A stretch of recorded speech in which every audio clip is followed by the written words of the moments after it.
Hey everybody, it's Aldo Gandhi, and I just want to let you know really quickly that our swag shop is reopened. DeepDishTees.com is where you go, and that's tees with T-E-E-S. Clever name, guys. They're the new home of our merchandise. You can get t-shirts, you can get caps, you can get coffee mugs, you can get hoodies, you can get all sorts of good stuff, and you'll help out the bar room with the purchase. So head over to DeepDishTees.com.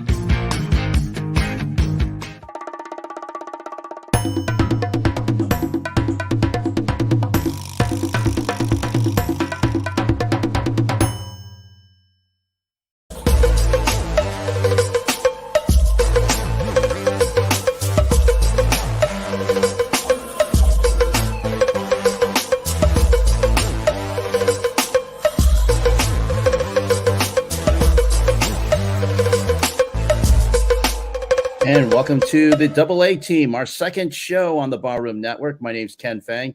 Stephen Negishi is again with me as co-host, and we have a loaded show today. Stephen, you've done a great job in getting the guests. Why don't you tell us who do we have on the show tonight? Well, thank you as always, Ken. Tonight we have one of the very first people that I reached out to, Khang. I hope I'm pronouncing it correctly, but hopefully if not, then he will correct me later. He is a midday producer of Karsch and Anderson on 97.1 The Ticket in Detroit. He's going to be joining us to talk about all things Detroit sports, since Chicago and Detroit have always had a long history of rivalries, being in the same division in all sports.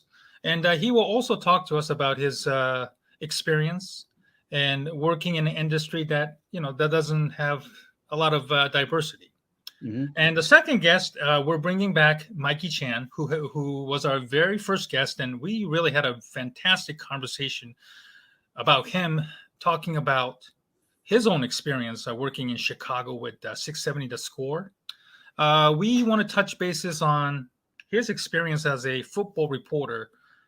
2 weeks ago, as you remember, John Gruden's email came out, and 2 weeks ago tonight, he abruptly resigned. So I want to kind of touch bases on his experience covering a sports that's been somewhat of a more macho or machismo, and being an Asian person covering the sports, and as well as the Notre Dame football. And then the third and final guest, this is somewhat of a personal for me as a Chicago Bears fan. We're bringing in Melissa Kim, who is the former TV reporter up in Milwaukee covering the Packers.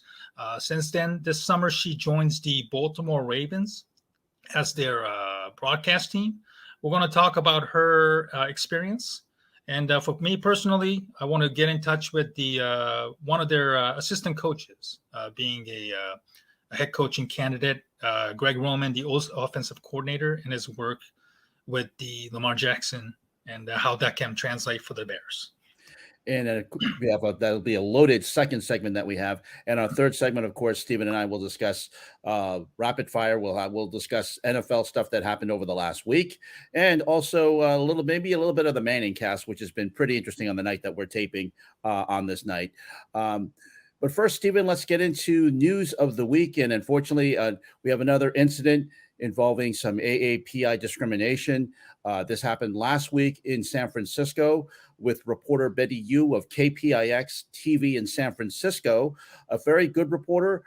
She was reporting on the fact that In-N-Out Burger was now not policing vaccination policies in California, and they said they weren't going to do it. So she made a report on it. A YouTube commentator named Steven Crowder, denounced her reporting, and it would have been fine if it just left it at that. But then he also went a little bit further, saying that she had an aggressively Asian face. Now, as someone who is accused of having a resting, angry Asian face, that decides the point. This is something that really went way too far. Luckily, her management at KPIX, also at CBS television stations, also made a statement supporting her. Stephen, we talked about the issues that we went on our first show in regards to Shohei Ohtani and other Asians as well, even Jeremy Lin going back to the NBA days. But it just seems unfortunate that we have to have these type of incidents to discuss. Yeah, you're absolutely right. And California, with strong Asian businesses and population, has always been a hotbed for Asian racism. LA, San Francisco, and then New York. Obviously, those are the main cities that has been hit hard, and this one is absolutely no exceptions, I should say. And it's unfortunate that these people would rile up and incite racism just to get clicks or views, whatever you want to call them. And this is the very reason why Ken and I started this show, to stop AAPI racism, promote people within the industry, people like Betty Yu that are working. And, it's an industry, like I said, that has had its share of problems when it comes to equality and diversity. And, we're going to keep on fighting, and we're going to call out these people. Absolutely. If and when possible. And, whenever our work has just begun, and we keep on fighting.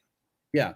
And the fact is that just to see this in this day and age, but of course we're still seeing it because of what we're seeing with COVID and anti-Asian discrimination and xenophobia is just really it's increased over the last year, of course, in the age of Trumpism, and now here, and to see a very fine reporter be criticized. It's one thing, like I said, it's one thing to criticize the reporting. It's one thing to say that you disagree with what she has reported, but then to go personal attack like that, you would think in this day and age it shouldn't happen, but it just does. Yeah, and the people like the Steven Crowders of the world are obviously using their platform to spread hatred, which is very, very convenient, for people who are looking at any possibility to incite hatred, given that we're still dealing with the pandemic, and many people are cooped up, and a lot of things are still very much out of our control. But to blame it on our community and attacking people like Betty Yu obviously resolves nothing. And as part of the AAPI community, we're definitely committed to fighting people like Steven Crowders of the world, and we're definitely willing to do our part and fight against these people for sure. And we also the Asian American Journalists Association, which we've had many good people be a part of, and also has followed me on Twitter, has also issued a statement in support of Betty Yu as well. So I just want our viewers to know that if people think that Asians aren't going to say anything in this day and age, we are going to be more vocal, and that's why we have this show. So absolutely, and we're going to continue to speak out. We have a loaded second guest segment. So instead of just us talking, we're going to bring our guests coming in the next segment. We have 3 guests. And Stephen told you all about them at the beginning. We're going to bring them on one at a time coming up next as we continue on the AA team. The past year has seen a 1,900% rise in anti-Asian hate crime in New York City alone, with 2,800 incidents reported across 47 states and Washington, D.C. This is a national crisis, and we need your help to call it out. Call it a crime. Call it what it is: racism. Let's stand up together against hate. Learn more at stopaapihate.org. And welcome back to the AA team. Ken Fang along with Stephen Negishi. Instead of having me talk and Stephen talk about a bunch of stuff, we have 3 guests for you tonight, and let's bring them on one at a time. Stephen, let's bring our first guest in. All right. So I live out in Detroit, and I've been listening to the only sports station in Detroit, 97.1 The Ticket. And I've been listening during middays, and met this. I've overheard this first guest tonight talk about his experience back last year when he had COVID, and then he has also been very, very vocal about what you and I had discussed in our very first show about Jack Morris mocking Asian accents when Shohei Ohtani was in town. And that was the first time I reached out to this gentleman, who is a longtime midday producer of Karsch and Anderson 97.1 The Ticket. I want to welcome our very first guest tonight, Khang to our show. Khang, thank you so much for coming on to our show tonight. I know it's late, but thank you. Not a problem. I do anything I can to help, man. Appreciate the opportunity to, talk to you guys. Thank you so much. So I reached out to Khang when the Jack Morris news broke out.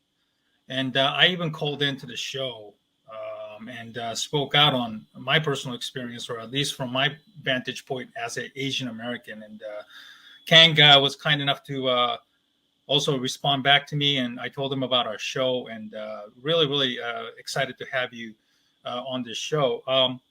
Khang, can you explain to us what the sentiment in the Detroit with regards to what Jack Morris has said? When you work in sports talk radio, it's kind of like you deal with a lot of vocal minorities sometimes. We're getting on calls that feel feel enough passion or they feel the something to grab their attention and want to call in and say something. So it's not necessarily the best gauge necessarily for what's going on as far as how everybody feels, but the feedback I received, calls and texts, surprisingly or not surprisingly, a lot of people didn't think anything wrong with it. Didn't understand why Jack Morris was even under any scrutiny possible at the time. He wasn't suspended or anything. They wonder why would even a punishment would be even thought of, And, I understand a lot of people, they don't care unless it affects them personally. So I think what I was preaching on the show that day was, education and empathy. Maybe you don't know why. Maybe Jack didn't know why what he did was wrong and considered racist or offensive. I wasn't so offended I wanted to start a rally downtown at Comerica Park or anything like that. But I found that, that's not cool. That's not correct. You do hurt a lot of people with that. And I don't think, I don't know this for a fact, but I don't think he did it maliciously. But, you'd have to ask Jack that. But what I wanted, like I said, was education and empathy. So, what ended up happening with Jack was Bally Sports decided to suspend him, have him undergo some sensitivity training, race training, things like that. And I said, I wasn't calling for his job, but if he actually, and I believe in second and even third chances, depending on the offense, but as long as he learns and understands, why that was offensive or racist and, become an ally, because, instead of like, I was wrong, that I did not realize that, or, that was not my intent. Obviously, we all see the prepared statements, but it's one thing to read it. It's another thing to do something about it. Actions speak louder than words. And that's what I mean by going through the training, and actually not just go through the training, but learn something and become an ally. Speak out, at speaking engagements, whatever it may be. So to let the people know, hey, my suggestion at the time was, hey, when Jack comes back, if he comes back, and he did come back after 10 games, was to just, hey, I appreciate all the support I had, but what I did was, was wrong. I learned from it. I think we all can learn from this, and, explain why, and actually really not just mean it, like I said, but do something about it. And, we'll see. Like I said, and that's what I was trying to get people to understand. Some people understood and some didn't, but if it's the old cliche of one or two people or how many people actually, understood, then I think then we did some good there. If you can change some minds and understand, like, that is wrong, and I understand why it's offensive. And what I mean by education, go back and understand the history of why that's offensive and why that's, that wasn't even considered offensive. It was on network television. It was in movies, right? People didn't even care, think twice. But nowadays, as you guys know this, the Asian community a lot of times is thought of as the submissive, the, more the doesn't want to cause any trouble, the more, and so now I actually give a lot of the credit to the younger generation to, they're speaking up now. They're not just taking it anymore, and So that's kind of what I tried to get across with the whole Jack Moore situation. And we took it was a couple of days of phone calls and texts and things like that. And like I said, I dealt with a lot of racist stuff, but nothing I haven't seen before. Maybe more so that week, but then before. But it's fine. How are the hosts taking it? And how are the hosts treating the situation when it was brought up? They actually, they do a great job, and we know each other for so long, so well that they leaned on me, and they don't know what it's like to be, the two hosts I work with are white guys, right? So they don't know what it's like to be a minority or Asian specifically. So, ask questions, listen, why, understand, and it's not like, and so they left, I have carte blanche. I can turn on my mic whenever I want, and I do when I feel something strong. And this was something, obviously it was something I, you utilize, what you have. You have a host that's Asian, and there's a, Asian, something affecting the Asian community, then yeah, they're more than open to it. So I appreciate the guys I work with, and they're great. So they definitely let me have the floor whenever I wanted and ask questions whenever needed be. What is it like to grow up as an Asian person in a state like Michigan, which obviously there aren't many, Asian communities out there? And historically, and I brought this up when I called in one of your show, not your show, but on the other show, about growing up in Southern California back in the late '80s. I remember vividly about the trade war between U.S. and Japan on the automobile, and I still remember about UAW auto workers smashing the Japanese import cars. And obviously, Asians and maybe, some of these, Michigan auto workers obviously didn't have a lot of good history. We could also bring up about Vincent Chu, who was killed in the state of Michigan. What kind of experience did you experience living up in Michigan under these circumstances? Yeah, I believe his name was Vincent Chen, by the way. But yeah, that was a big Vincent one. Chen. Yes, thank you. No, I confused there. No, and that's the biggest one. Back then, I think some laid off, auto workers had just lost their jobs, and they saw an Asian man walk in and wanted to take their frustrations out on him because he was Asian, and they thought they lost their jobs because Japanese automotive companies and whatnot. And it was a big deal then, but not as big a deal as it should have been. And if it happened today, I think it would be way, way more of a big deal, and more people would know about it and be educated on it. And unfortunately, like I said, sometimes you feel, and as an Asian American, that you're on the back burner. You're not as a secondary thought sometimes when racism comes up. But like you guys mentioned to start the show, with COVID and all this stuff, and it's been definitely put more into the forefront now, and with more Asians in sports, and sports media. So people like ourselves have a voice now and a platform to bring things like this to light more. Growing up in Michigan, obviously the Asian community isn't as strong as I guess you would say, or at least population wise, as it would be in like the Bay Area, New York City, even Chicago, if you want to go to Canada, Toronto, all that stuff. But, so that actually made it more like when I go out, I have Asian friends, of course. Most of my friends, I grew up with white school, white friends, all that stuff. But so you don't see it a lot.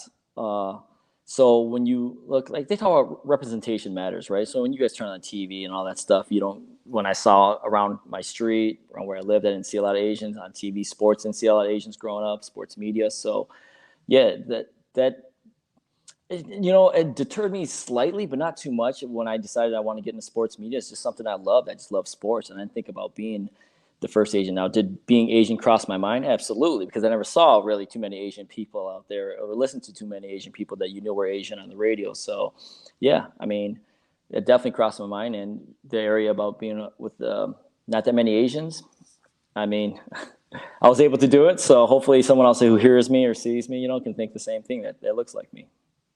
2 weeks ago, we spoke with Mike Chen, who will be coming on in our next guest segment about his experience in sports radio. And Khang, it seems like as a producer of a midday show, it's one of the more prominent day parts in radio. Having worked in radio myself, knowing radio, it's still in my blood. You can't get rid of it when you start. So, what was it like for you to break into the business? So, like most people that get into this, they grow because they love sports, right? And so I did too. But I had a 9 to 5, went to school for something else. And then, one day, I really did not enjoy what I was doing. I made a good living. I was young. I was, had like I said, a full-time job, but I didn't enjoy what I was doing. I didn't love what I was doing. I didn't wake up every day wanting to do that. And I thought, I just love sports so much. So how can I do this? So I decided to go back to school. I went to a school of media arts, and I got into radio, TV, classes, things like that. And long story short, I got an internship at the current station I am right now. Now, we were just on the AM dial back then, and there are other sports stations in town. There are still sports stations in town right now, but that was the one that took me. So I'll take where, when you're an intern, you're just breaking in. You guys know this. You just want to go wherever you can get a chance. So they took a chance on me. I interviewed a guy that hired as an intern. Within 6 months, I was hired part-time. I was reporting on, I was doing NBA playoff games. I was running the board. I was producing. So that's how I just, stepped foot into the industry. I think like most people though, when you decide you want to do something like this, you're like, I want to be on air or I want to be on TV, right? You don't even realize there's a behind the scenes stuff and so much going on for radio and TV. So when I stepped into it and I realized all this other cool stuff you could be doing, I obviously took the opportunity, and now that's, here I am, how many years later, decades later, we moved to FM, we became the King Sports Talk, station in town. So everything worked out for me, a little bit of luck, a lot of hard work, but that's how I first got into the industry, and haven't looked back since. So that's how I'm very thankful for where I'm at, for sure. And plus, as producer, you get to shut everybody's mic off, so that's not a bad thing either. Yeah, absolutely. You get to tell those guys what to do most of the time, not all the time. We're joined by Khang, midday producer of 97.1 The Ticket, sports station in Detroit, joining us tonight. Let's talk about the sports in Detroit. That's one reason why we brought you here. The state of sports in Detroit. There are 4 major sports teams in Detroit. Yeah, the Red Wings, Tigers, Pistons, and of course the Lions. All have a lot of Chicago ties, having been in the same division for many, many years. I've lived in this state for several months now, and it seems like all 4 teams have kind of hit the rock bottom per se, and they have nowhere to go but up for all 4 teams. Would you agree with that, Khang? Yeah, I think right now the theme with all the 4 major sports here is the future. They've started the rebuild process in one form or one way or another, and now we look forward to something. Before it was kind of apathy, kind of stuck in neutral purgatory. But now that you see, the Pistons with the number 1 pick, you're the Red Wings with Steve Eisman getting a couple lottery picks. You see the Tigers, what they did a lot better than people thought with AJ Hinch, and they have young guys still in the minor league system. The Lions are clearly in a rebuild mode. So, but everyone is on board fan-wise. Everyone knows where we're at now. Before, you didn't know, are we trying, or are we tanking, are we not? But everyone knows. Everyone has a vision of what they think can happen. So I think that the main common theme, which happens, I can't believe it's all 4 major sports. I don't know where this happens anywhere else at the same time, but it's specifically looking towards the future. And I think people have hope. So that's what it is. How was it, the hype going into Sunday's game, where you had the former Lions quarterback, Matthew Stafford, taking on the current Lions quarterback, Jared Goff, where he was used to play with the Los Angeles Rams? How did that go for Sunday? How was that treated in your town? Yeah, Detroit fans were split, it seems like, because, the quarterback position, and as a Detroit Lion fan, has always been a hot topic. And with Matthew Stafford, it never got hotter than that, because you either loved the guy apparently or you hated the guy. Either he was on the cusp of being a great quarterback, or he was garbage. It was all fake stats. So going into the game was, you had the same thing coming up all again. Was it the team? Was it the organization? Or was it Stafford that let the team down? But one thing I think most people can agree on was when they traded him, it's time to start over. So I think that kind of helped, at least whether you loved him or you didn't like him. it was time to start over again. And so going into that game, it was bittersweet for a lot of fans. I don't know if you guys saw it or no, but there was a ton of Lions fans out in LA, a lot of Lions Stafford jerseys. So he still has a ton of appreciation and love in this town. Most people, and people don't realize when you go to the game, you guys know this. If you, as Bears fans, and you may hate or love what the organization does, but when you go to the game, it's because you're a fan. So I mean, that's 60,000 plus people that want the team to do well eventually at some point. And they may boo at some point, but in the end they're a fan of that team. So I always think of it like when we're in sports talk radio, we do get a lot of hot takes and a lot of people that are angry or whatever, passionate. But I think for the most part, people love Stafford here. They're happy to see him go somewhere and maybe be successful, and also happy that they're able to get the draft picks in return for him. So I think leading up to it, on our show, we had a Stafford embargo because it was the same thing over and over again. We lifted the embargo for the week or for a couple of days and let people, rehash all the old memories and all the old takes. But it was a good time for us, and it is what it is. And both teams, Stafford and the Lions, have moved on. It seems like so. All right. Let's do a couple more questions with Khang here. You got a big game this weekend in college football. Michigan and Michigan State, both teams undefeated. College football game day coming on this weekend. Let's talk about Michigan. Jim Harbaugh obviously has a lot of connections with Chicago, being a former Bears quarterback. I know Paul Feinbaum thought that this was going to be his final year. Has he done enough to gain trust of the Michigan fan and alumni? And do you think he's in it for the long haul, or is this maybe his final swan song before he goes to the NFL or something? If you asked me before the year, I wouldn't be so sure. But as of right now, I mean, I don't think anyone expected him to be undefeated going into this game. Clearly, he's gonna have to beat either Michigan State or Ohio State or both. But he's already exceeded some expectations. People didn't have the best expectations of him, but they didn't care. There's no more excuses. I mean, it was win no matter what. But they're undefeated right now. I think his job is safe. It was pretty safe going into the year, to be honest with you. But I couldn't see him leaving now. I think they both want it to work. But they signed that short extension, so I think there was always that possibility that if things go really bad that they can move on. But yeah, I think it's a great week. Michigan and Michigan State both undefeated, with the Lions being winless. That we can move on to something else and a big game, an important game. So yeah, this is and I don't know how Bears fans, how they feel necessarily about Jim Harbaugh, but the honeymoon was over here pretty quickly. You had Michigan fans definitely turning on him, and they need him to win some big games, especially Ohio State. But it starts with Michigan State this Saturday. Yeah, big game. Both I think Fox is going to be their game day, like you mentioned. So this is a huge game. Huge game. Who wins? Absolutely. Yeah, sorry, Steve, go ahead. Who wins? Oh, if you're asking me, I'm going Michigan State. Until Michigan proves people wrong, then I even when Michigan State loses, I always felt like they want it more. There's something about when those two teams, it doesn't matter if it's a huge point spread or a close point.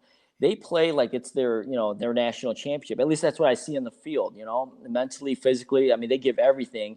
And I'm not saying that Michigan players don't try or anything like that, but it's just something with the State guys, Spartan guys. So until they, prove otherwise, I'd have to go with the Spartans, So Harbaugh, he's got a lot of. He's one of the guys prove wrong or prove is me. So he hasn't done it yet. So it's time to put up or shut up. Yeah, another former Bears defensive coordinator, the embattled Mel Tucker. It took him a long time to get to where he is now, and he's certainly doing a real good job up in Michigan. I know somebody asked him about the LSU opening. I think, what was it, recently? Which obviously I don't see it happening. Oh, it was today. Okay. Yeah. It ain't happening, right? I wouldn't say it ain't happening. I mean, you got to look at his track record. He just left Colorado after a year. I mean, and I'm not saying he's leaving it. I don't think actually he will go to LSU. I don't even know if LSU would offer him. But to say I wouldn't be 100% confident. I mean, the guy did just leave his last job, and he did tweet out at his last job he was happy there, and he wasn't going anywhere. So, talk is cheap. Every coach is going to say the right thing, as they should. Right. But in the end, if LSU comes with some unbelievable offer that he can't turn down, Would we be surprised? I mean, this is no offense to Michigan State, but LSU national championships is a bigger school, bigger brand, and but I'm sure Michigan State will do everything they can and to keep them, and we'll see though. I mean, if they lose another coach to an SEC team, and the same SEC team, by the way, Nick Saban went to. I don't know if they'll be, but you know what? They got D'Antonio, they got Tucker. If you lose Mel Tucker, do it again. Hire the next guy. You can do it. So, but I wouldn't. I'm sure there's a few nervous Spartan fans for sure. Well, Khang, this is great. We love having you on, and thank you for coming on our second show. And we'll definitely have you on again to discuss Detroit sports, because I know Steven likes to discuss this as well. So thanks very much for coming on, my friend. Khang, thank you so much late in the evening, and congratulations on your baby recently. And we'll talk again down the road, sir. Great, man. Appreciate it, guys. Anytime, just let me know. All right. Thank you so much. You got it. And now, Steven, we got to keep the guests coming in. We can't keep them waiting. Let's get to our second guest. Absolutely. We had a fantastic guest on our very first show, and we wanted to bring him back again because we wanted to touch bases on the fallout of John Gruden's email fiasco that led to his resignation 2 weeks ago, exactly tonight. He covers the Irish for the Irish Wire, part of the USA Today network. We are very excited to have Michael Chen back on our show. Michael, thanks for your patience waiting out there, and welcome back to the show. Of course, guys, anytime. Happy to be here, and happy to talk with you guys. So last week, when we were discussing John Gruden email fiasco came to a sudden end. He abruptly resigned last week about this time tonight. As an Asian American football writer, I wanted to know your thoughts on the abrupt end on John Gruden, and from your experience covering football, which is obviously so much machismo and lack Asian representation in both, from a player, scouting and even coaching. What do you think about, from your experience and what happened with John Gruden? Well, to be honest with you, when you look at what happened, the Raiders didn't do anything. Gruden resigned. And I really honestly, if Gruden didn't do anything, if the New York Times doesn't come out with their article, I don't think the initial article that the Wall Street Journal did, if that was all that came out, I think John Gruden is still coaching the Raiders. He signed a 10-year contract. He's still, I think, has 6 more years that he's on the hook for. So I really think that if the New York Times article hadn't come out, I mean, he literally resigned 2 hours later after that. And with the, it's just kind of a compilation of everything. It wasn't just racism. It was homophobia. It was misogyny. It was everything. And there's just no way that you could look back and think, oh, well, this is the guy that should be leading our team anymore. He wasn't. And, especially when you look at Oakland and they have the first openly gay player in the NFL, for them to not make a move, I think, especially when that homophobia part came out, that it just boggles my mind because, at the end of the day, the Raiders didn't fire him. They didn't, and this was a move that, he decided that it was best for the organization. But I think the best move for the organization would have been to say, all right, that's it. We've had enough. We can't have you here as their coach anymore. Right. How much do you think it was more the NFL wanting him out than more than anything else? Because they did all this leaking to the New York Times, Mike, and it was strange how that really came about. It's supposedly, from what I have heard, is that had Gruden not resigned, there were more emails that were ready to come out. So was this more the NFL wanting Gruden out than anything else? I don't have any, insider information on that, but as an outsider looking in, you'd have to expect that that's the case. I mean, they went over, it's 2021, and they went back 10, 11 years to look at all these emails to figure out, what he was actually saying. So yeah, in my estimation, I 100% think that the NFL had more dirt on Gruden, and they waited. They wanted the Raiders to make a decision. I think that really comes back to the point where, Oakland was very fine with just allowing him to do what he wanted to do.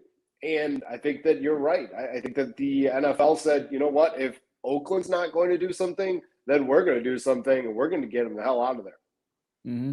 And like you said, it's just again, they were waiting on the Raiders to do something, and it did, and this comes out, and it's just an unfortunate thing that you had to go back this far, and we had to find out, because up until this time, Gruden is thought as another John Madden on television, as another genius as a coach. He was well regarded until all this information coming out, when he is emailing the general manager of the Washington football team, all this going back. And it's just amazing how it just, as you're right, Mike, they had to go back 10 years to find all this stuff. Yeah, and it's a sad situation. I think it really puts a black eye on Gruden's career. I highly doubt that you'll see him in the broadcast booth. I think that, at this point in time, he's kind of done everything that he can in his football career, and you kind of expect him to just kind of sail off into oblivion now. I don't think we'll hear about him again. I think that it's in his best interest to kind of stay out of the football world. I can understand that he'd probably want to, have another opportunity and redeem himself, but at this point in time, I don't think you can come back from what he has said and the hole that he's dug. So for me personally, if I was in his shoes, I'd be like, all right, I've made enough money. I'm just going to call it a career. I'm going to move on and, find a new hobby. I think that's really the best thing for him. And, I don't think that, I'm not even sure that, the NFL would allow him to come back. Yeah. I think that it would look bad on an organization to give Gruden another chance. So personally, I think he's, done with his football career and done with his broadcasting career, and has to move on and do something else. I appreciate it, and I totally agree with what you're saying, Mikey. Getting back to the subject, I wanted to kind of touch a little bit before we go on to Notre Dame and other college football. As an Asian football writer, in a sport that, like I said earlier, that really has no real Asian American representation, how difficult is it for you to kind of be not necessarily say on an island, but cover a sport that really doesn't have a lot of API representation in all fronts? Yeah, it's definitely different. As an Asian American, you go into a locker rooms and you don't see anybody that looks like you. Everyone is, Black American or white, Caucasian, and it's definitely not easy. I don't think that, at the end of the day, I don't think that we get the respect that we deserve. Anybody can be a football mind. Anybody can understand the sport. Anybody can write about it. Anybody can, see the amount of talent and, kind of point it out. So, it's not easy. And I think that, for me, specifically getting to this point in my career, I'm not even sure, like when I first started this, I wasn't quite sure where I was going to go. And, I just wanted to be involved in sports. Actually, I didn't tell you guys this before, but actually I played a little baseball in college. And I had every intention after college of becoming a baseball coach. I had nowhere close to being able to play, at the professional level, but, I wanted to, give my hand at the coaching ranks. And I a lot of times, you just get looked over, mostly due to your last name. And, I think it's unfortunate. And I think that happens all too often when you look at any sports job right now, unless you've got the backing of a lot of big name people. I think that, with the AAPI last name, it's not as easy as you would think. You don't get the same opportunities, and, it's difficult, but, again, you persevere and you get through it, and, you just kind of throw those stigmas out the window, and you do you, and if you have confidence in yourself, and if you're able to get a couple breaks, because that's really all I needed. You have to, and sometimes you have to create your own breaks too. Yes. It ain't easy, but you do that, and you get your foot in the door, and you make the most of it, and that's really all you can do.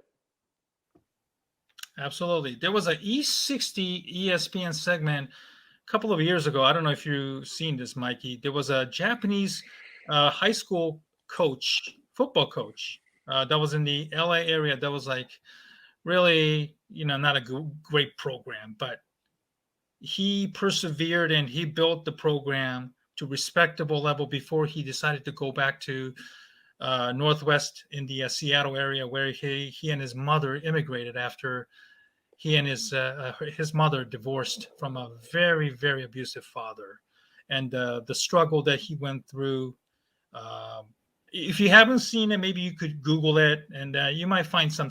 That might be the only person that I can think of that is as close to as somebody who's heavily involved in the football scene, and he's also has a Twitter handle that he also wants to help out a lot of Asian people get into the football coaching or scouting in that area as well.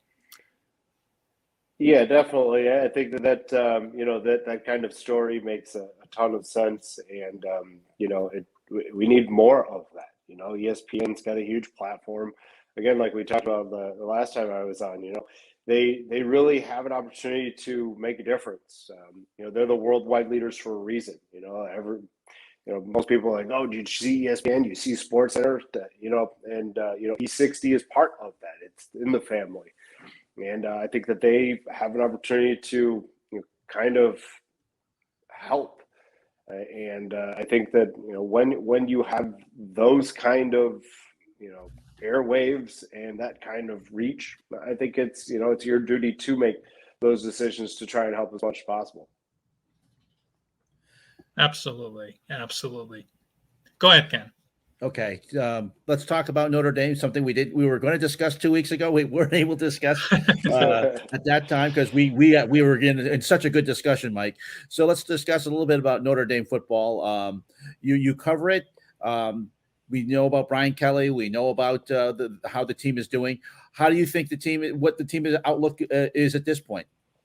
Well, to be honest with you, I've written multiple times about having it. It's been good to have a quarterback conundrum, but now you could turn on a dime, and honestly, when you look at it, they've got three guys that are quality quarterbacks. You've got Jack Cohn, the transfer from Wisconsin. You've got Tyler Buckner, the freshman, and then you got Drew Pine as well. After about 2.5 weeks ago, 3 weeks ago, I really thought Drew Pine had put himself in a position to win that starting job. A week later, Jack Cohn starts, Tyler Buckner plays. Drew Pine hasn't seen the field since. I think Brian Kelly needs to settle on a guy. I've never been a Jack Cohn fan. And when he committed to the program, I wrote an article on Fighting Irish Wire that pretty much said, "Hey, look, he is not the guy." I covered the Big Ten a couple of years ago as well. While Cohn was playing for Wisconsin, went to the Big Ten championship game, and they didn't do anything. He's just a guy that is good. He's solid. He's not spectacular. And in a program like Notre Dame, they've gone to 2 of the 3 last college football playoffs, and they've lost, obviously. But to get to that next level, to get there, I mean, when you look at the other teams that are there, what is Notre Dame missing? Notre Dame's had a fantastic defense. They have good running backs, a solid tight end, typically good wide receivers. What are they missing? They're missing that stud quarterback. Alabama's had it. Clemson's had it. Ohio State's had it. Oklahoma's had it. They've all had these stud quarterbacks, and that's what Notre Dame's missing. That's that one position. If they can get that position right, which I think that Tyler Buckner can do it. He's so green, though. He didn't even play his senior year of high school last year because of COVID in California. Mm-hmm. So really, he lost a year of development. And so for him to even be in this conversation as a true freshman, getting this kind of playing time, I think that it speaks a lot of the talent level that he's at. They've got another young quarterback coming in out of New Jersey, and Steve Angeli. Angeli and I are, we've chatted a couple times on Twitter, and Steve is the prototypical 6'3", 225-pound guy that's got a cannon for an arm. Struggled last year, and I really think that was a lot due to the COVID issue. Again, short seasons in high school last year. He has absolutely lit it up this fall. I think that his recruiting ranking should shoot up as well. So I think that the Irish are close, and I think that this is a quote unquote rebuilding year. I still think they're going to win 10 games, which will be 4 years in a row for Brian Kelly. Unfortunately, it looks like Kyle Hamilton is going to be out for an extended period of time. He's their best defender as well, the star safety, made multiple midseason All-American lists. He had a knee injury in this past game against USC, and if I'm him, I was probably already leaning towards the NFL draft, and B, this pushes me out. I'd try to do some rehab and say, thank you, Notre Dame Nation. I'll see you in the NFL. But I still, like I said, I still think that they're going to have a quality season. I think that, winning a bowl game, I think is paramount for them. It's paramount for the program. Mm-hmm. They haven't done it in a few years because they've made the Final Four in the College Football Playoff. So if they're able to win that bowl game, I don't think that, they're so far down right now. They're in the mid-teens. I believe after this week of football, we're going to see the first College Football Playoff actual poll, and that's the only one that matters. If you take a look at the polls right now, Cincinnati's number 2, Georgia's number 1, Alabama's 3, Oklahoma's 4, Ohio State's 5. Any of those teams could win it, but my money's on Alabama, like everyone should be for the past, ever since Nick Saban's second year over there in Tuscaloosa. So, the championship runs through Alabama, and again, if you don't have a defense, if you don't have a solid offense, you're just not going to do it. And the Irish are close; they're not quite there yet. I think a couple years, Tyler Buckner. By the time Tyler Buckner is a junior, I think that they're going to be a legit championship contender. Yeah, you mentioned that three-headed quarterback monster. It's one thing for a college program to have a two-headed college quarterback monster. Sometimes you can get away with it, but as you mentioned, a three-quarterback monster, you got to settle on somebody. You would think. Exactly. Yeah, it just doesn't work. Just doesn't work. But Brian Kelly, as long as he gets the 10-win season, as you mentioned, he's going to still be at Notre Dame. Of course, the Fighting Irish, it's all about the wins and it's all about the tradition, but it's also making sure you win a bowl game, and that's something that he hasn't done. But he's still, you think that he's going to be, there's no doubt that he's pretty much safe there. What you think, Mike? Yeah, 100%. I think that, he's the all-time winningest coach in Irish history right now. There's no way that they're going to push him out the door. His contract ends in 3 years. He's gone. I think he retires. I think he's set up the program for future success. I think that they have two coordinators in Tommy Rees and Marcus Freeman that could be the next guy. As we all know, Marcus Freeman turned down LSU to stay local. He's a Midwest guy. He played linebacker at Ohio State. He was the defensive coordinator at Cincinnati for Luke Fickell. And, Cincinnati's up there. Like I said, Cincinnati's number 2 team in the country according to the polls. I don't think that's going to be the same when the college football playoff rankings come out. But look, they've got 2 guys in-house that can be high-quality head coaches, in my estimation. By the time that Kelly is going to end his contract and ride off into the sunset, they're going to be ready. One of them is going to take over, I think. And that's how Notre Dame does things. They like to go after guys that understand the tradition, that are Catholic, that get the Irish way. And I think that, Tommy Rees, former quarterback, there for the Irish, and you're looking at Marcus Freeman, who's going to have 3 years under his belt as the Notre Dame defensive coordinator. I think they can't go wrong with choosing either one of them. I think both of them would do a fantastic job. It's going to be a tough choice. It really is. And who really knows what happens between now and then? Does a head coach job come calling for Marcus Freeman. He's one of the most highly sought after coordinators in the country last year. Like I said, LSU wanted him, but I think that a big time Power 5 job could be after him as well. Who knows what's going to open up at the end of the season? Like we all know LSU is there, but like we talked about earlier, Mel Tucker. Those rumors are perpetual right there. When there's smoke, there's fire. I could definitely see Tucker moving there, but again, you have to wonder, who's going to be available when. But like I said, I think that when push comes to shove and Brian Kelly's ready to hang it up, I think that they've got two quality in-house candidates that could take the Irish to, maybe a little bit better than what Kelly's done. I mean, Kelly's been absolutely awesome, so it's going to be hard to top what he did. But for sure, they definitely have a couple guys in-house that can definitely lead the program into the future. Who's got the inside track, if at all? For the Notre Dame job? Yeah, after Brian Kelly, who's a better candidate out of the two?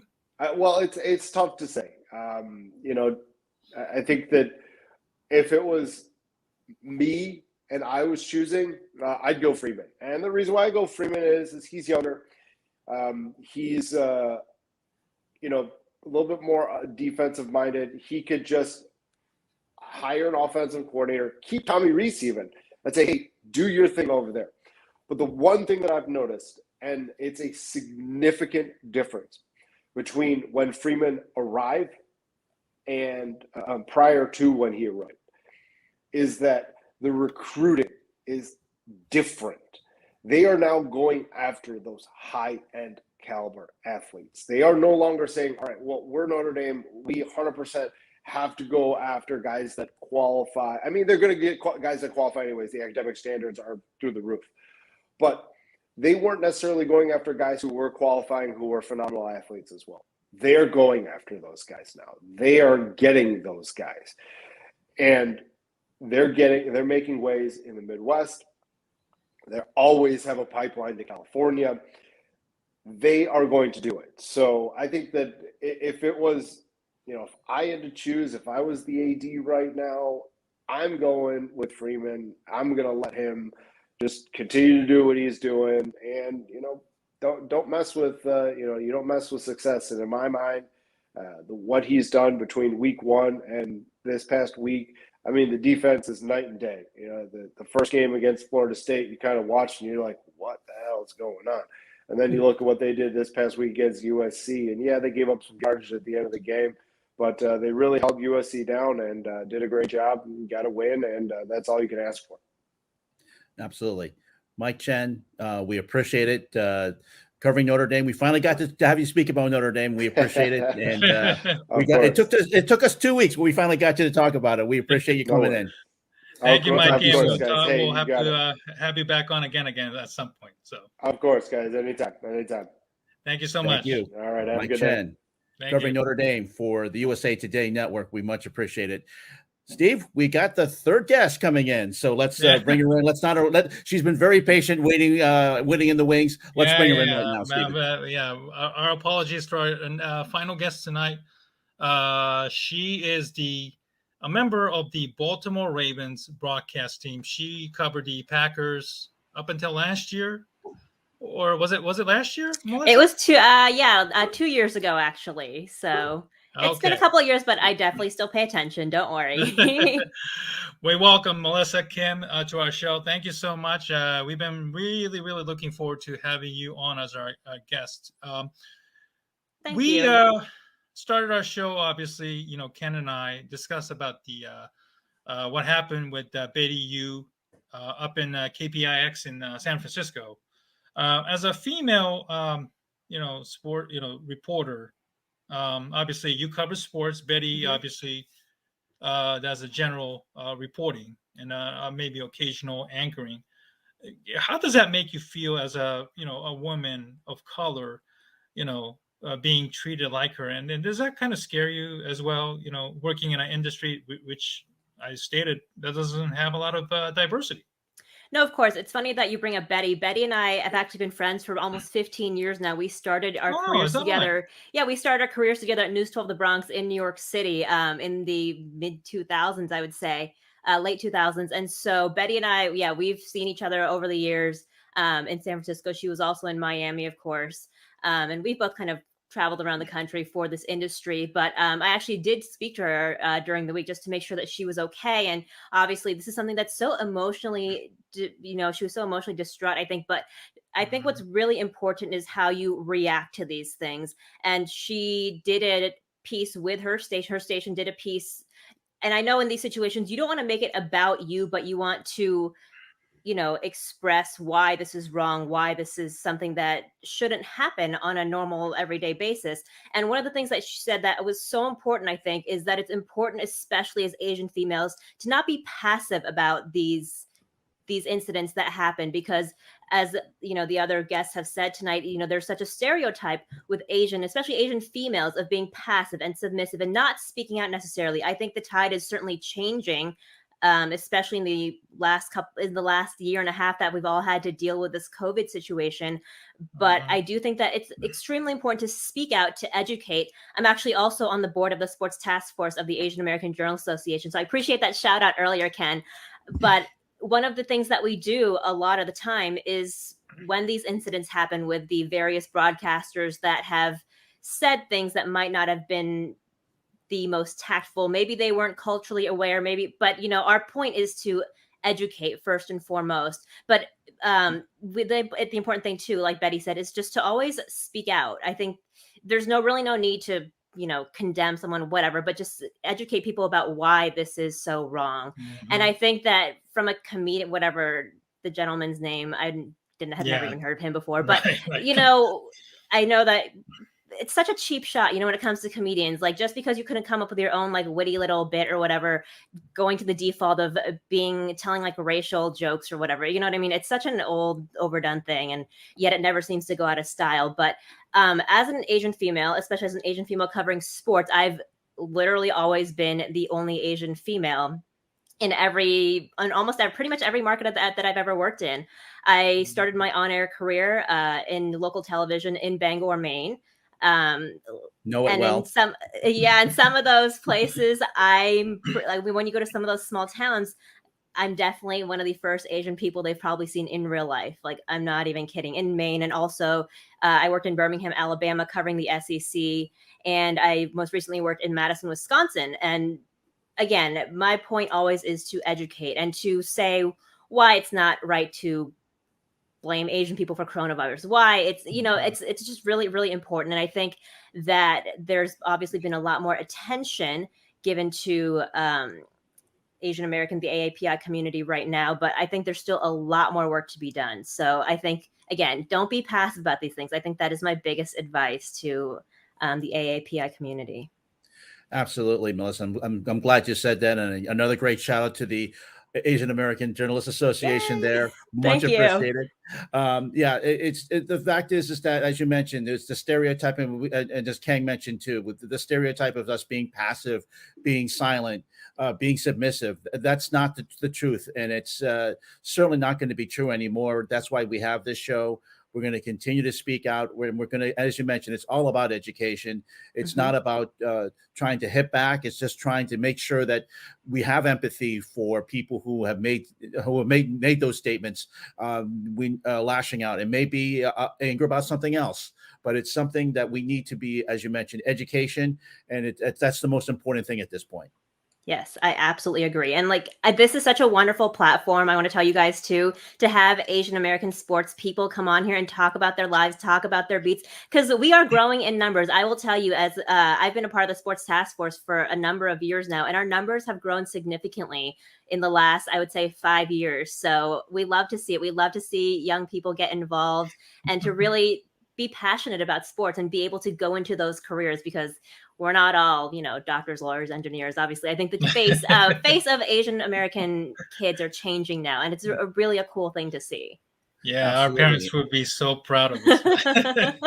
Absolutely. Totally. And also covering the Packers is Lily Zhao, who is also in Green Bay. Yes. Who is Mm-hmm. so we're hoping to have her on the show as well to talk about her experiences Yes. covering the Packers too. One thing that we have you on here for is to talk about the Ravens. You're a member of the broadcast team. How did you manage to go over from Madison to Baltimore? Well, it wasn't exactly the best story. I'm not going to lie to you, because during the pandemic, my station in Madison actually eliminated sports, cut down our sports. We were a 3-person sports department. We were cut down to 1. I was part of those cuts. And so I grew up in Los Angeles, but my family moved to Baltimore when I was a junior in high school. So I came home. It was honestly one of the best things I ever did. Just as an aside, my father was diagnosed with cancer and actually passed away earlier this year. So I was able to be at home to spend time with him, obviously. So that was really important to me. And the timing of everything just worked out, because I was doing part-time at WBAL, where I also interned in college for the sports department there. And they are actually the broadcast partners for the Ravens broadcast team. So when the time came to find a studio host for the broadcast team, they were like, hey, do you want to do this? I was like, yes, I absolutely do. So that was honestly, timing was, as we all know in this business and in life, timing really is everything. And they knew me from my days as an intern, and also from my part-time. I'd been part-time up until that point, up until about the season started in August. But it's been a crazy, wonderful experience. I apparently am also the first woman they've ever hired on the Ravens broadcast team, which kudos to them for taking that step in 2021. And so it's been a really, really cool experience. I think that the season has certainly not been boring. So up until yesterday, I had literally had to check on my blood pressure every game. Like Lamar Jackson was single-handedly taking years off of my life. But it's been a wonderful experience. I'm learning so much, meeting so many people, and it truly has been a wonderful experience. Well, as a Cleveland Browns fan, Lamar Jackson has taken many years off my life as well, going back to the bathroom game last year. But that's besides the point. We're not going to be. I'm not going to say anything bad about the Ravens, even though they were okay. Cleveland Browns 2.0. That's okay. Quite all right. I'm still not quite over it yet. But the Ravens, they're always going to be a quality team in the National Football League. They always have that rivalry with Pittsburgh, and of course, the North Division is always going to be massive rivalries with Cincinnati. The Bengals, of course, put a hurt on them on Sunday. How does Lamar Jackson? Of course, we all talk about Lamar being not being a stand-up passer, but he is a very good thrower. He has a great arm. How is the fact that how has he come back from a game that from yesterday he wasn't necessarily the best for the Ravens? I think that one of the things that Lamar Jackson does best is, this is going to sound really trite, but he really is himself, and he really is his own best critic. I mean, he really is kind of an anomaly in the sense in the NFL when you think about not just his game, but his whole life situation. His mother is still his agent. We're still waiting on a contract situation for him. Where else in the NFL is someone's mother still their agent? He really keeps it close to the family, close to the heart, which I really respect, when you keep it close to the family, like why would you not? But one thing that he does really well is that he does bounce back extremely well. I think that in the performances that we've seen from him so far this past season that have been maybe not so great. You think about the game against the Chargers where they pretty much obliterated them. He was, visibly not that happy after the game because he threw that interception at the end. And I think that within himself, I think he's going to be fine when you look at the big picture overall. And as for the whole, maybe he's not the best passer, I think that's a headline that he has really tried to overcome this past season. He has always mentioned all throughout training camp and this season that he really put in the work this offseason. And I think it's really shown. You look at the Ravens overall as an offense, and at the beginning of this year, or about, I don't know, I think it was a couple weeks ago, the game before the Chargers game, the Ravens were one of the top passing teams in the league and almost dead last when it came to the run game. I mean, what year are we in right now? It's like, what, this Ravens team is that the rowing team? Like what? And you look at that just last year, and the Ravens obviously were one of the top rushing teams in the league, but when it came to passing, they were dead near last. It flipped. So I think that kind of shows you what this offense can do. And especially with all the injuries that they've had, I mean, they've really had an unprecedented season. And I've been really impressed with the coaches, especially when it comes to that, because especially on the offense, all the adjustments that they've been able to make at the running back position and also at the offensive line position. I know that transitions to what Steven wants to ask, especially about one of the Ravens. I love that. I served it up for you. Yeah, just hit it right out of the park. The man who is credited with the transforming Lamar Jackson into an MVP type passer is the OC Greg Roman. And, as a beleaguered, exacerbated Bears fan, after what we saw last night, we're pretty much done with Matt Nagy. We're ready to dispatch him far and far away, and we don't need to hear about him anymore. Obviously, he got COVID. He got tested positive for COVID, and I don't wish that on anybody's ill will. We can separate him being a bad coach and not wishing, those types of things, especially. But Steven, you still want to fire him into the sun, right? I know. I love how you're saying this with all this with a straight face. You're saying it all with a straight face, which is just the most amazing part about it. No, as an Asian American, when we're dealing with our own types of racism, obviously, but we shouldn't be saying something like this to bring unwanted attention. But I digress. But the point is, tell us about Greg Roman. He's obviously going to get a lot of interviews this offseason. What is his strength as a coach, and what is the perceived weakness from you covering the team, and what kind of a role has he played in the improvement of Lamar Jackson? Well, it's funny that you mentioned the head coaching offers, because after last season, when they ended their season with that 17-3 loss to the Bills in the playoffs, I think it was expected that both Greg Roman and the defensive coordinator Wink Martindale would get head coaching offers. Apparently they got none.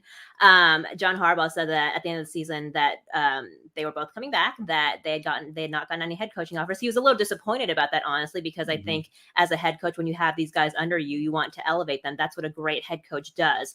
I love both the coordinators on this team. I think that they both have great personalities, and in talking to them on a weekly basis, they're not afraid to keep it real. We'll call it, right. They're really not afraid to keep it real at all. In terms of Greg, though, Coach Roman, I should call him officially, but he really can be credited, like you said, in building this offense around Lamar. When you think about that, was back in 2019 when that was his first year as the offensive coordinator. That was kind of a foreign concept still a little bit, I think, at that point in the NFL. Like, we're going to build an entire offense around one guy, and he's like 21 years old. Like, what? But then you look at it now and you see other teams doing this. You look at the AFC North, and it is a very young man's league. Ben Roethlisberger is like the old grandpa right now, And so I think that it is obviously kind of genius, but then also, especially this season, I point to this season, obviously, because that's the season I've been here, but with those adjustments that I touched on earlier, I think that is one of his biggest strengths, is being able to adjust on the fly, especially, again, you look at these injuries, the O-line, like, my goodness, this O-line has been banged up since week 1. And, they just lost Patrick McCary too. He was injured in yesterday's game. Today, we found out it was an high ankle sprain. We're not really sure how they're going to proceed, how serious it is. I know he's getting a couple of second and third opinions, but again, that's another position to have to worry about. And then you look, I mentioned earlier, the running backs. We came into this season looking at J.K. Dobbins, at Gus Edwards, at Justice Hill, and then all 3 of them season-ending injuries. And now we're left with Tyson Williams, and then they go and get Devontae Freeman, Le'Veon Bell, and Latavius Murray. And those 3 guys, who they picked them off of the free agency. And so they came in here, I think they picked those guys specifically, I think, because Coach Harbaugh said that these were guys with something to prove still. And, when you have that in your soul, you're going to go out and play your heart out. And we've seen that, the game against the Chargers, all three running backs scored a touchdown in the game. Like, when does that ever happen, And so I think that what Greg Roman does so well is adjust on the fly. And it's been truly a magical thing to watch this season so far. Absolutely. And there's never a dull moment with the Ravens. I don't think there's never a dull moment, because, as you mentioned, it's just the team it's either a very high or it's a very low. There's no in between on the Ravens. Absolutely. I've always been impressed with the organization. you work for the Packers. You've seen Packers up close. There's a lot of similarities you probably see in between those two teams. Ozzie Newsome have led the team for a long time. Yep. Brian DeCosta succeeded as a general manager and has done a real good job where he left off. Joe Hortitz is another guy that I think is he a scouting director? Joe Hortitz, Hortiz, who works for the Ravens front office. I do not know him personally, but yes. But I will tell you, having worked for these old, I think they're a little more old school organizations. You can call them a little bit, The Packers, of course, are a little more of the people. Like they've had that mentality and that I guess in that personality for quite some time, and so you can tell that the fans are just so invested. I mean, I think I went to the games at Lambeau. There was one game, I think in the playoffs against the Carolina Panthers, where they had to call timeouts to shovel the snow on the yard lines because it was that intense. That snowstorm was so intense, and not a single person left their seat the entire time. And there's no dome here. You bear the elements because you are a Packers fan, and this is what your family has done for years, and you are Wisconsin strong. And that is the attitude there. And then I came here, and you were totally right about that with Ozzie and Ozzie Newsome and just the guys that have been in charge here. I think Ozzie Newsome's footprint is very much still in this organization because they do things absolutely the right day from the very first, from top to bottom. Everything is done the right way, from the PR guys to the equipment guys to the analytics guys. They are all, everything is just done the right way. And I've very much appreciated that being a newcomer to the team this year. And it has really been a very cool, special experience to see. I tell the PR guys all the time, I'm like, you guys are so awesome. You guys are do such a great job. Like, you make my job so easy. And they're like, oh my gosh, no one's ever told us that before. And they're like, oh my God, where'd you come from? I was like, no, the Packers were great, but this organization really does everything so well. That's wonderful. One of the studio host of the Baltimore Ravens. We appreciate you coming on. Thank you, and thanks for your patience, by the way. Yes, of course. Thank you. You were telling all these guys that are in Detroit, oh, thanks for staying up late. Hello, I'm on East Coast time. No, but thank you so much. We're on the East Coast time too. Rhode Island here, so definitely East Coast time. Detroit, so. But again, thank you so much. We appreciate it. We're definitely going to have you back to discuss. I would love to. Thank you so much. Thank you so much. And please say hi to the AAJ committee. And if anybody on the AAJ sports committee is interested in coming to our show, I will give you a list. I'm sure there are plenty of people that would love to, because we have so many people that are so passionate about sports in all areas of the field. So yes, I absolutely will. Absolutely. Thank you, Melissa. Thank you for your patience tonight. Thank you. Thanks very much. And the Double A team will continue after this.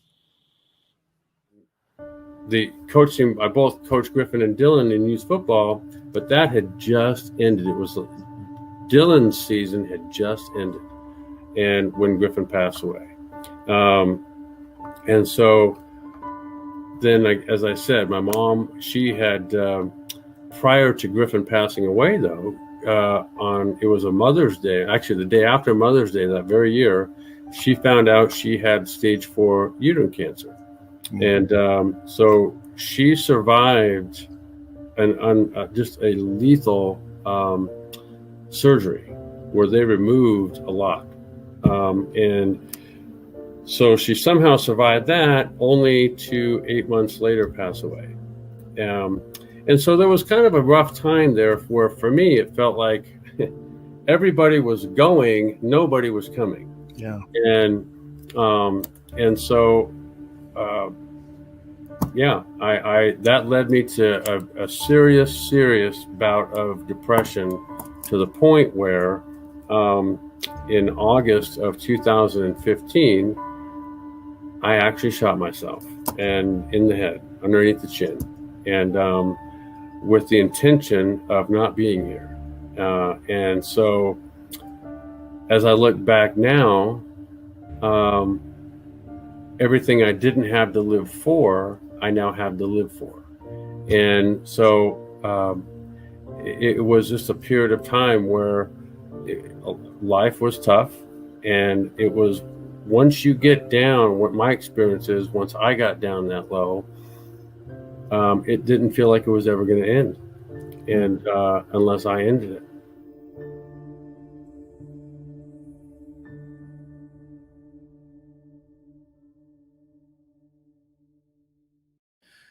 Back on the Double A team, we thank all of our guests. What a show! We talking Khang of the 97.1 The Ticket in Detroit, Mike Chen of the USA Today's covering the Notre Dame for USA Today's network, and of course Melissa Kim of WBAL from the Baltimore Ravens studio team, the host of the Baltimore Ravens studio team. So we thank all of our guests coming on here tonight. Our last segment, Stephen, we are the Barroom Network. We are based in Chicago, so we are obligated to talk about the Chicago Bears. What a game for them last night on Sunday. Really, I know it was going to be tough facing the Tampa Bay Buccaneers, the defending champs. We know that, but they didn't show up at all. Yeah, it just snowballed from the opening drive. 21-0 at the end of the first quarter. It was already over pretty much. I had to force myself to watch the entire game, just like pretty much everybody else out there. And, I give you the cross. I know. But I think it's pretty much over for Matt Nagy, and I think everybody will agree with that. He's a nice guy. I'm not going to deny that. He was diagnosed with COVID. Unfortunately, any smart fan, I hope they're not going to, celebrate him or anybody else getting COVID at a time like this, because, I know people who ended up getting COVID even after vaccinated, and they still went through so many difficulties from those experiences. And I don't wish that on Matt Nagy or anybody, even if Matt Nagy is a bad coach. We can at least separate those two things. Mm-hmm. That's one thing. And the other thing is, the progression and regression of Justin Fields has been just mind-boggling. And Jeff Hughes, who is a well-connected insider with the Bears and Hallis Hall of the Bears blog on Twitter, obviously posted something about how the ownership is very, very pissed right now. Well, we were going through the same issue last year with Trubisky. The Bears went through such a horrific losing streak. And, at this point, we can all draw a conclusion. Matt Nagy's gone. But the question is, can the ownership have the balls to pull the trigger on firing Matt Nagy, whether it's after next week or the week after, after the Steelers game on Monday night in 2 weeks? Because Justin Fields, you can't really do a fair evaluation until we have a different coaching staff. And we have about 19 games to really save the season. And if I'm Ryan Pace, I'm probably plotting to try and disassociate with myself, convince the ownership, fire Matt Nagy at the bye week or even before then. And just let's see what the Bears have. Is it the coaching staff? Or is it, maybe the Bears overestimated Justin Fields' talent? I don't think it's the latter, but I really feel bad for him. Getting beat up almost every week. It's hard to evaluate fairly at this point in this year. Yeah, it's almost a lost season for the Bears at this point. As you mentioned, of course, we wish Matt Nagy the quickest of recoveries. We certainly hope that he comes back from COVID, but I don't think the Bears would fire him right after getting COVID. But probably if they're going to do a midseason firing, it'll probably be when he comes back, or maybe loses his first game after that. But I know it's tough. As far as my Browns are concerned, they won over Denver. However, and I jokingly said Baker Mayfield didn't show up. Well, he didn't show up. He didn't play because he was hurt the week before. But it was a good win over Denver. Still, I'm still a little bit apprehensive about Baker. He was supposed to have a very good season. As you talk about regression, there's been some regression with him. A lot of big mistakes. I'm hoping to see progress as you go up each season. You want to see this. We're seeing this. So I'm really hoping to see a little bit better performance from Baker coming up in the next few weeks. I mean, as you mentioned, you're going through a rookie quarterback, and you're going through a tough time with Justin Fields. He's getting beat up every week, but I'm just baffled by some of the decisions Baker Mayfield has been making. But he's been in the league a few years. He should certainly know better. Well, he's injured too. He's Yeah. got torn labrum. He's Yep. taken a lot of hits so far this year. So not to try and excuse him, but obviously, he's dealing with a lot of stuff health wise, and that's kind of where do you draw the line? I don't think you're not ready to give up on him just yet, but you still want to see more Right. on Baker Mayfield, right? Absolutely. I mean, the thing is that this was the year whether he was going to get that big contract, because he's coming up on an option year next season. Either you sign him or you just fish and cut bait and fish and cut bait. So we need to see some improvement from Baker. Otherwise, the Browns just may decide to go to another quarterback in the draft, and that would be, of course, another regression after we thought we had the quarterback. Right. So we'll just have to wait and see. We both have aggravating quarterback situations for our teams, but you have a little bit more glaring situation, a lot of glaring holes with the Bears at this point, Stephen. So right, it's a coaching problem, scheme problem, personnel problem, poor offensive line. I go back to the Cleveland game where Fields literally got 9 sacks. Hurt his confidence. It seems like nothing has really been changed, unfortunately. And Matt Nagy's press conference has become a little bit of more of a bizarro type situation, reminding a lot of fans of, the Mark Trestman year. And we knew that was a pretty bad situation 7 years ago. And it ended, as we expected. So at this point, the onus is on the ownership, the McCaskey family. Do they want to stick it out and just let Justin Fields get obliterated? Or do they want to see how different things can be for the 7 or 8 games before they decide to, start all over again? The next 9-10 games is basically an audition for everybody. The only guy who's pretty much safe at this point is Fields and a couple of other young guys. But it's all about Fields at this point, and I think Matt Nagy will never be the guy who will help elevate Fields or the entire team. 4 years, bottom at every offensive ranking categories. I think we've all seen enough to draw our own conclusion. And everyone who watches the Ballroom Network and all the Bears shows are probably echoing the same situation that Steven is saying. He's very exasperated. I beg of you, the Bears team, to at least do something to lift the spirits so Steven doesn't have to go through this every week. That is going to do it for the Double A team. A action-packed show, as we mentioned. We thank all of our guests tonight.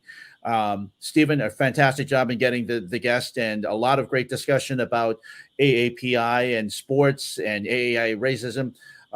We're going to continue this, and we're going to be back in 2 weeks. Thank you very much, Ken, for another wonderful show and being a wonderful co-host tonight. And I thank you all for watching tonight. Thank you to our guests for their patience, and we hope to see you again in 2 weeks. We'll see you soon. This has been the Double A team. I'm Ken Fang. He's Stephen Negishi. See you soon.